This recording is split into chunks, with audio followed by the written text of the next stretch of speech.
ગઈકાલે આપણે વિદ્યુત સ્થિતિમાન અંગે માહિતી મેળવી હતી. વિદ્યુત સ્થિતિમાન એટલે એકમ ધન વિદ્યુત ભારને અનંત અંતરેથી વિદ્યુત ક્ષેત્રમાં નિશ્ચિત બિંદુ સુધી લઈ આવવા માટે કરવું પડતું કાર્ય, જેના સૂત્રો અને બીજી માહિતી આપણે મેળવી ગયા છીએ, જે તમે લખી લીધી હશે. વર્કશીટ પણ તમે JEE ની સોલ્વ કરી રહ્યા છો. તમારામાંથી ઘણા બધા વિદ્યાર્થીઓને આપણે ગઈકાલે પ્રાઇવેટમાં વિડિયો સેન્ડ કર્યા હતા, જે મળી ગયા છે, અને જેને તકલીફ આવતી હતી એ ભાવિન સરે સોલ્વ પણ કરી નાખી છે. ઓકે વિદ્યાર્થી મિત્રો, હવે આજે આપણે જે ચર્ચા કરવાની છે એ છે વિદ્યુત સ્થિતિ ઊર્જા. સ્થિત વિદ્યુત સ્થિતિ ઊર્જા. સ્થિત વિદ્યુત સ્થિતિ ઊર્જા એટલે શું?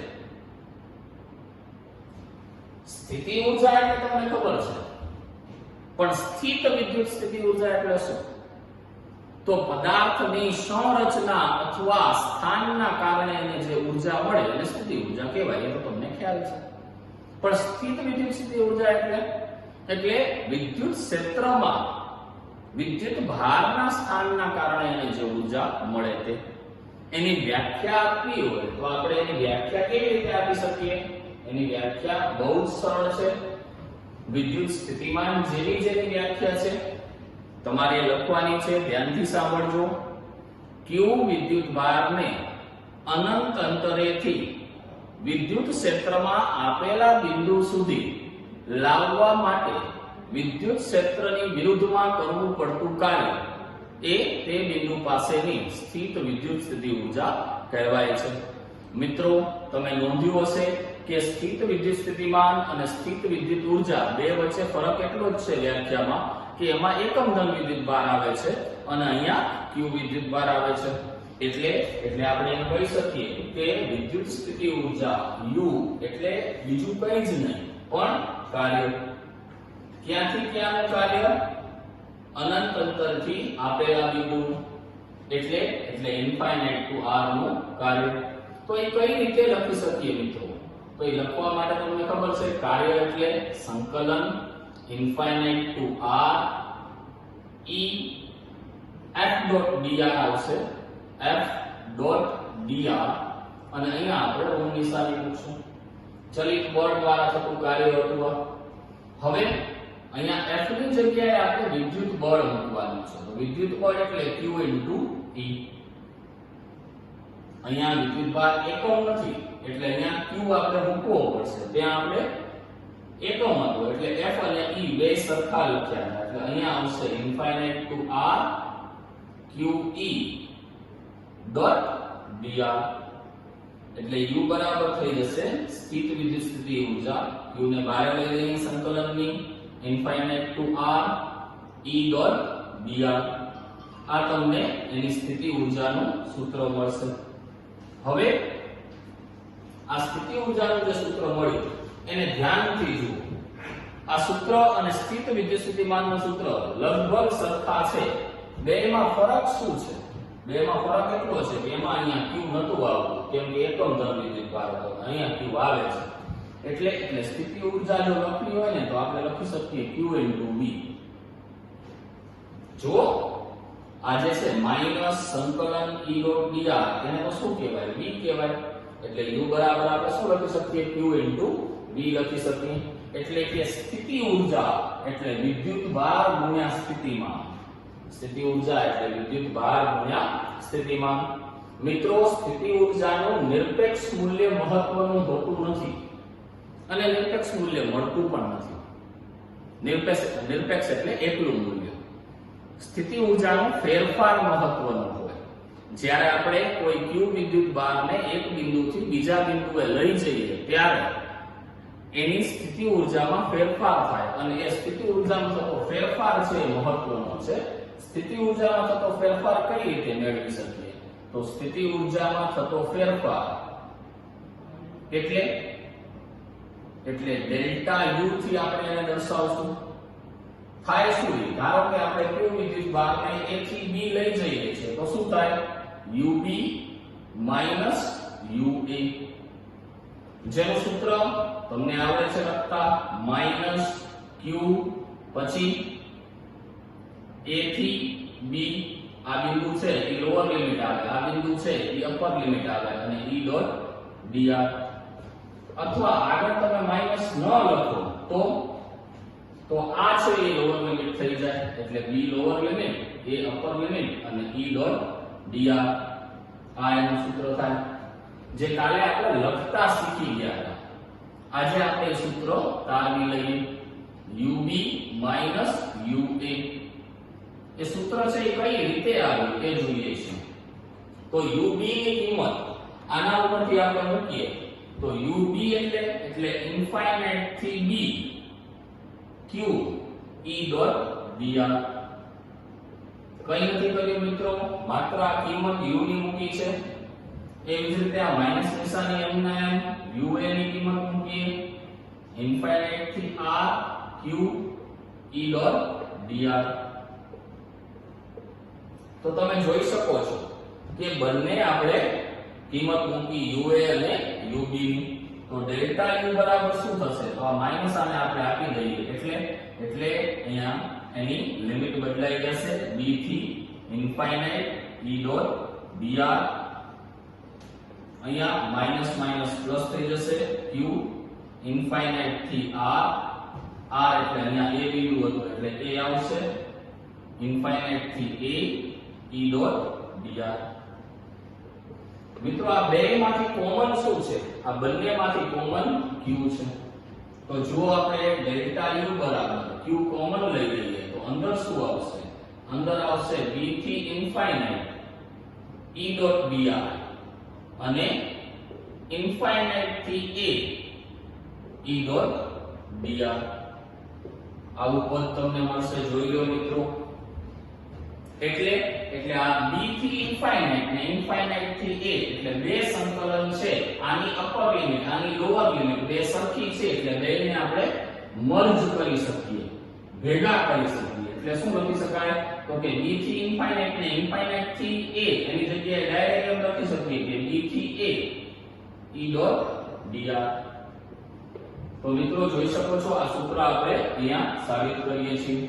હવે આમાં માઈનસ જો આપણે લઈ લઈએ તો ફરી પાછી લિમિટ બદલાઈ જાય a થી b e ડોટ dr. તો જોઈ શકો છો કે સ્થિતિ ઊર્જાના ફેરફારનું સૂત્ર આપણે સાબિત કર્યું. મિત્રો આ જે સૂત્ર છે એની સાબિતી ભાગ્યે જ પૂછાય. આ મેં તમને જે સમજાવ્યું છે એના માટે જ્યારે આપણે આના દાખલા ભણશું ત્યારે આ જે બધી વસ્તુઓ કે પ્રોસેસ આપણે કરી એનો ક્યાંક ને ક્યાંક ઉપયોગ થવાનો છે, એના માટે આપણે આ બધી ગણતરી કરી છે. તો આશા છે સ્થિતિ ઊર્જાનો ખ્યાલ તમને આવી ગયો હશે.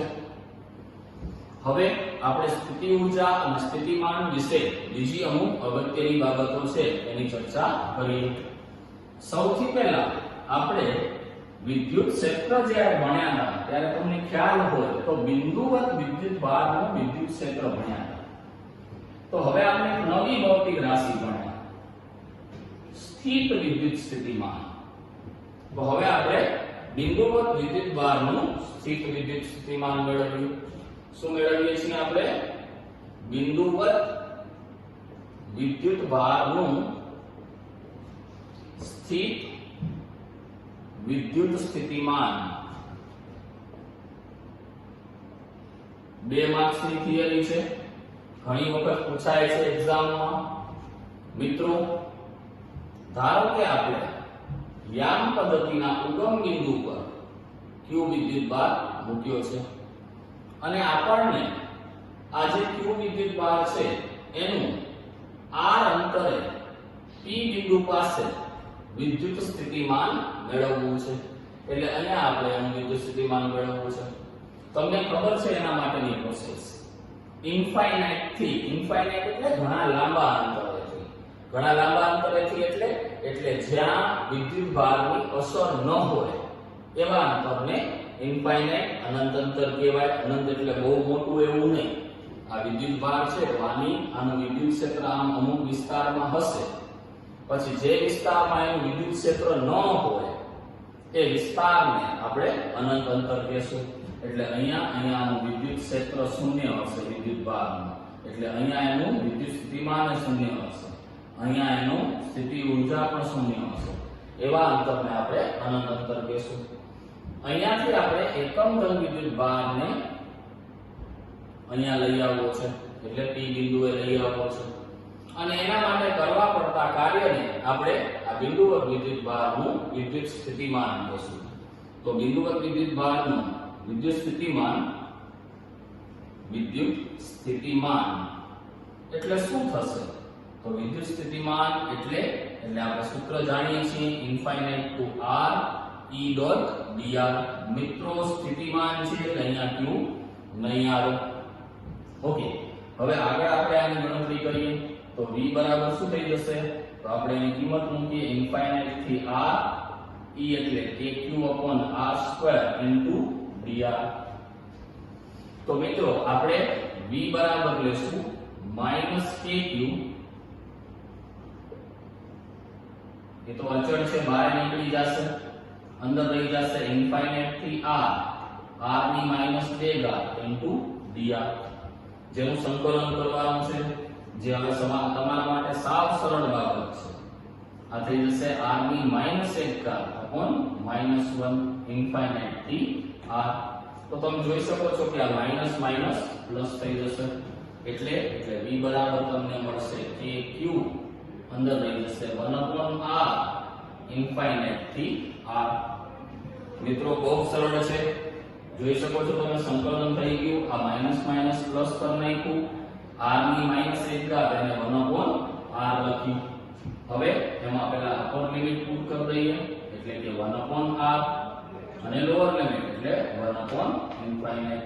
તો v બરાબર થઈ જશે kq/r અથવા 1/4πε0 q/r. બહુ સરળ છે, તમે જોઈ શકો છો કે તમને બહુ સરળતાથી બિંદુવત વિદ્યુતભારનું સ્થિત વિદ્યુત સ્થિતિમાન મળી ગયું. હવે મિત્રો અહીંયા જે નોંધ યાદ રાખવાની છે ને એ શું છે? તો સ્થિત વિદ્યુત સ્થિતિમાન એ અદિશ રાશિ છે, એટલે એનો બેઝિક સરવાળો જ થાય.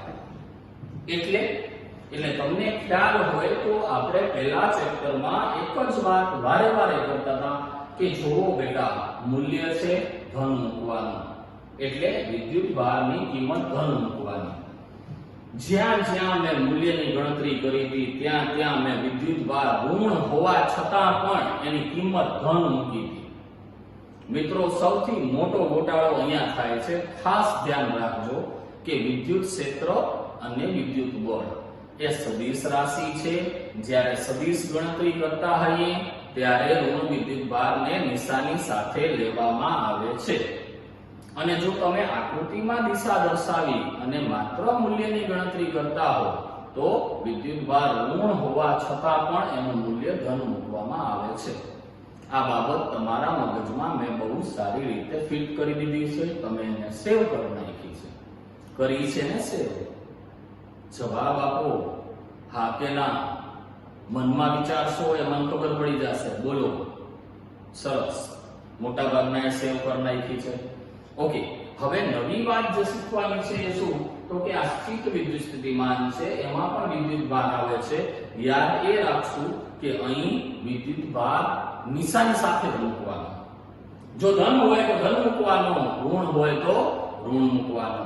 કેમ કે અદિશ રાશિ છે, એનો બેઝિક સરવાળો થાય. બેઝિક સરવાળો એટલે નિશાની લઈને આવે. એનો મતલબ જો કોઈ વિદ્યુતભાર ધન હોય તો સૂત્રમાં વિદ્યુતભારની કિંમત ધન નિશાની સાથે, અને જો ઋણ હોય તો ઋણ નિશાની સાથે મૂકવામાં આવે છે. ઓકે, આશા છે તમને ક્લિયર થઈ ગયું હશે. નોંધ લખી નાખજો, તમને ખ્યાલ જ છે. આકૃતિનું વર્ણન ઉમેરી દેશો એટલે થિયરી કમ્પ્લીટ થઈ જશે. બીજા જે કોઈ થિયોરેટિકલ ટોપિક છે એ તમને નોટ્સ છે એ WhatsApp ના આપણા ગ્રુપમાં મળશે. અને તમારો JEE NEET નો લેક્ચર પણ જે છે એ તમને તમારા ડાઉટ સેશન ખતમ થઈ જશે અને 2 વર્કશીટ સોલ્વ થઈ જશે ત્યારબાદ મળશે. તમારામાંથી અમુક મિત્રોએ મને ડાઉટ સોલ્વ કરીને મોકલાવેલા છે, એટલે એવું ના વિચારતા કે સર છે ભૂલી ગયા. બધાના ડાઉટ એક સાથે સોલ્વ કરવાના છે, એટલે જ્યારે પણ લેશું બધા જ ડાઉટ, સેલા અઘરા બધા ડાઉટ આવરી અને વિડિયો લેક્ચર તમને એનો મળશે. ઓકે, તો બિંદુવત વિદ્યુતભારનું આપણે વિદ્યુત સ્થિતિમાન ગણ્યું. હવે બિંદુવત વિદ્યુતભારનું વિદ્યુત સ્થિતિમાન આપણને મળ્યું V બરાબર kq/r. તો મિત્રો સ્વાભાવિક છે કે આપણા મગજમાં એ વાત આવે કે આ સ્થિતિમાનનો આલેખ કેવો થશે. તો સ્વાભાવિક છે કે સ્થિતિમાનનો આલેખ વિદ્યુત ક્ષેત્રના આલેખ જેવો જ હોય, પણ બે વચ્ચે થોડો ફરક હોય. શું ફરક હોય? જો શું જોયું? આ જે છે એ વિદ્યુત ક્ષેત્રનો આલેખ છે અને આ જે છે એ વિદ્યુત સ્થિતિમાનનો આલેખ છે.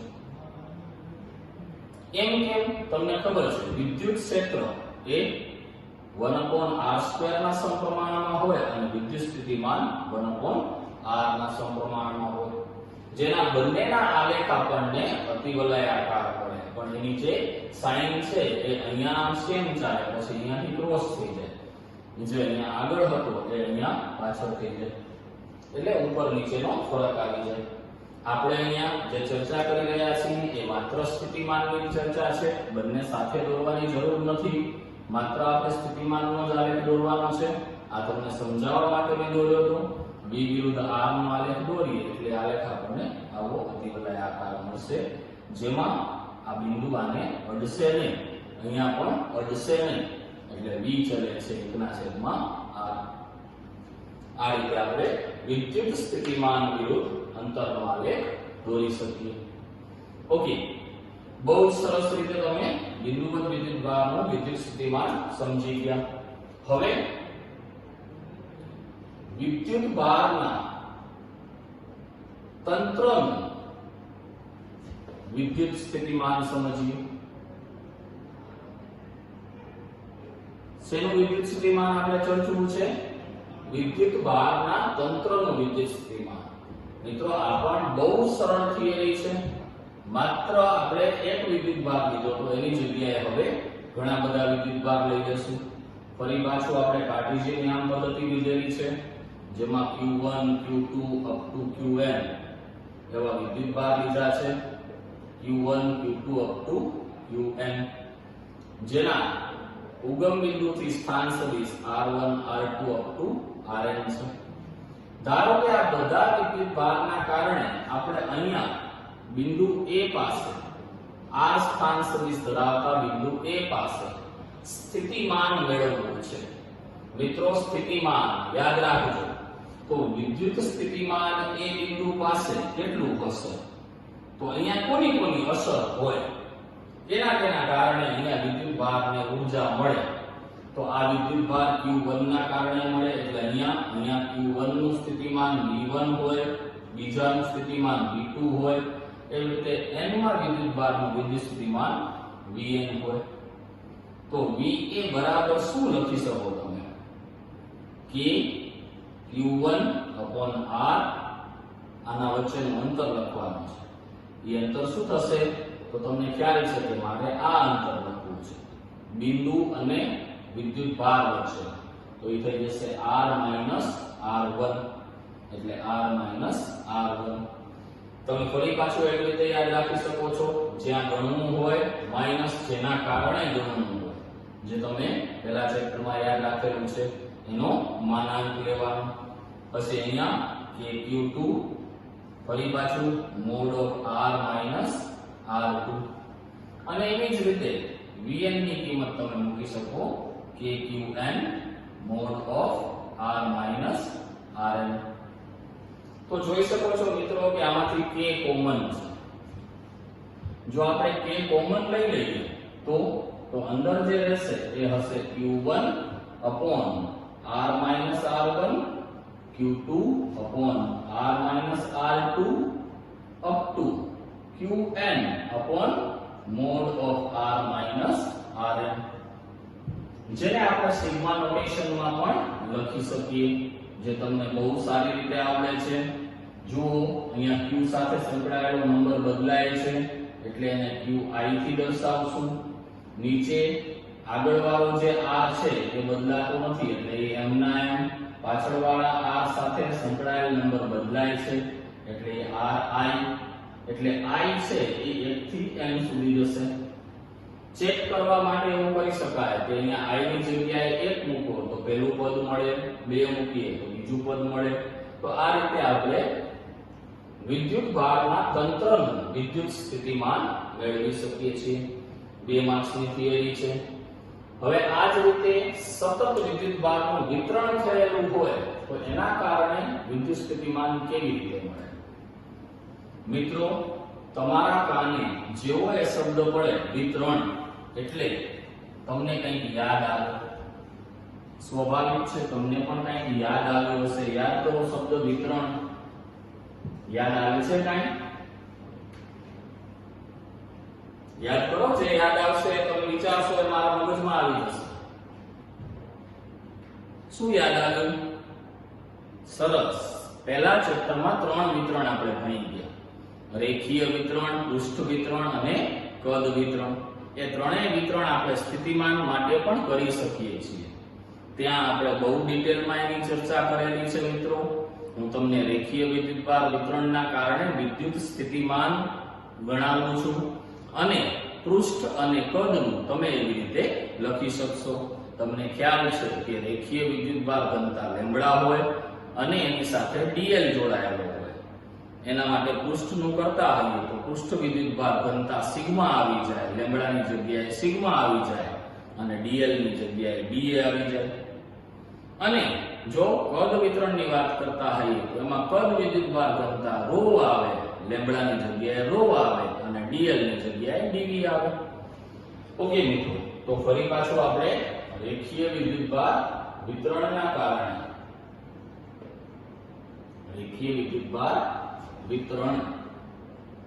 કારણે ઉદ્ભવતું વિદ્યુત સ્થિતિમાન મેળવીએ. કેવી રીતે મેળવી શકશું? તો રેખીય વિદ્યુતભાર વિતરણના કારણે ઉદ્ભવતું વિદ્યુત સ્થિતિમાન એટલે કાર્ટેશિયન યામ પદ્ધતિમાં આપણે કોઈ વિદ્યુત ભારને તાર ઉપર વિતરિત થયેલો લઈશું. ધારો કે આ તાર ઉપર વિદ્યુત ભારની ઘનતા, રેખીય વિદ્યુત ભાર ઘનતા લેમ્બડા છે અને એના કારણે આપણને અહીં એ બિંદુ પાસે સ્થિત વિદ્યુત સ્થિતિમાન મેળવવું છે. તો આ સમગ્ર તારને આપણે નાના નાના લંબાઈના ખંડમાં વિભાગેલો કલ્પીશું અને આવો કોઈ એક લંબાઈનો ખંડ તમને અહીં દર્શાવ્યો છે, જેના ઉપર રહેલો વિદ્યુતભાર dq છે અને એનો સ્થાન સદિશ r' છે. તો સૂક્ષ્મ લંબાઈના ખંડ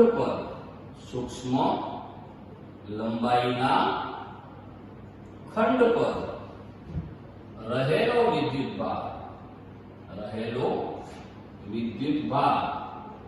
dq એટલે લેમ્બડા dl થશે. આ લેમ્બડા dl સૂક્ષ્મ વિદ્યુતભારના